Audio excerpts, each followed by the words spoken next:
আসসালামু আলাইকুম প্রিয় বন্ধুরা। বাংলাদেশ এগিয়ে যাচ্ছে এবং বাংলাদেশ প্রযুক্তি নির্ভর হচ্ছে। এটা আসলে অস্বীকার করার আর এখন কোনো উপায় নেই। মানুষ আসলে আগে যে ধারণাগুলো নিয়ে ধারণা পোষণ করত, আসলে সব কিছু এখন পাল্টে দিচ্ছে প্রযুক্তি এবং আসলে নানান কলা কৌশল। তো আপনাদেরকে আজকে দেখাবো বাস্তব একটা অভিজ্ঞতা, যেটা আমি নিজেও দেখলাম এবং আপনাদেরকে দেখানোর জন্যই ভিডিওটা করা। আপনারা দেখতে পাচ্ছেন আমাদের সামনে কিছু বস্তা। তো ওই বস্তাগুলিতে কিন্তু রসুন করা হয়েছে, রসুন চাষ করা হয়েছে যে বস্তাগুলোতে। এটা কিন্তু আসলে লাল মাটি, আপনারা দেখতেই পাচ্ছেন। এটা হলো লাল মাটি, লাল মাটি। তো লাল মাটির ভিতরে বস্তায় এই যে দেখছেন রসুনের কুশি ছিদ্র ছিদ্র করে গুজে দেওয়া হয়েছিল এবং সেখান থেকে অসংখ্য কুশি বেরিয়েছে, যেগুলা পরবর্তীতে তারা রসুন আকারে, বড় রসুন আকারে আকার ধারণ করবে। তো প্রিয় দর্শক, আসলে প্রযুক্তি এবং আসলে ভিডিও এমন একটা জিনিস যা দেখা দেখি মানুষ উদ্বুদ্ধ হয় এবং এটা প্রচারে প্রসার। যেমন ওইটা হয়তো উনি কোনো ভিডিও বা কোনো কিছু এরকম জাতীয় কোনো কিছু থেকে দেখেছেন বা দেখার পর উনি উদ্বুদ্ধ হয়েছেন। তো প্রিয় দর্শক, আসলে আমরা এই আমাদের ইউটিউব বা ওই সোশ্যাল মিডিয়া নানা রকম যে সাইটগুলো আছে ওইগুলো থেকে আসলে আমরা উপকৃত হই এবং কিছু কিছু জিনিস দেখি এবং শিখি, করার চেষ্টা করি।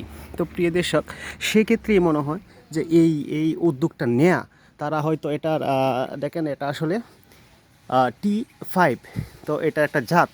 তো এই জাতটা নিয়ে তারা গবেষণামূলকভাবে এগুলা করেছেন আর কি, বস্তাগুলোতে এই জাতটা লাগিয়েছেন।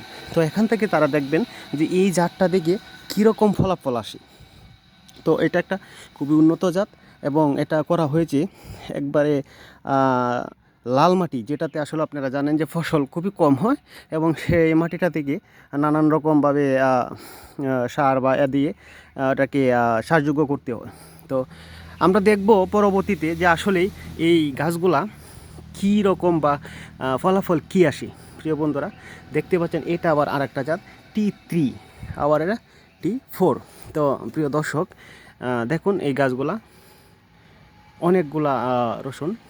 আমরা দেখব পরবর্তীতে আপনাদের সাথে আবার একটা ভিডিও শেয়ার করব যে আসলে এই বস্তাগুলো থেকে কীরকম ফলাফল পেয়েছে বা কীরকম ফলাফল হয়েছে, কীরকম রসুন হয়েছে, কত কেজি রসুন হয়েছে বা কত বড় হয়েছে।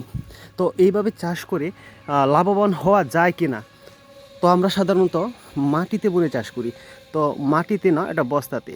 যদি এইভাবে ফলন ভালো হয়, তারা যদি বুঝতে পারে যে না, এভাবে ফলাফল বা চাষ করা ফল ভালো আসে, তো আমরা অবশ্যই এইভাবে চাষ করব। তো এইভাবে চাষ করলে একটা কী হয় যে আমাদের জায়গা অনেক কম লাগে। তো এত জায়গা তো আমাদের বাংলাদেশে যেহেতু চাষযোগ্য জায়গা খুবই কম, তো সেক্ষেত্রে বস্তাতে যদি যদি আমাদের রসুনগুলা ফলাফল ভালো আসে, ফল বেশি হয়, তাহলে এইভাবে যদি আমরা চাষ করি তাহলে অবশ্যই আমাদের জন্য এটা ভালো একটা দিক, ভালো একটা উদ্যোগ।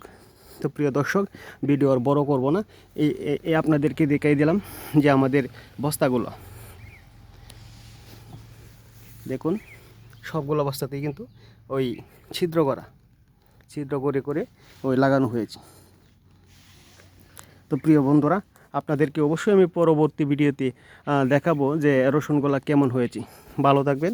আসসালামু আলাইকুম।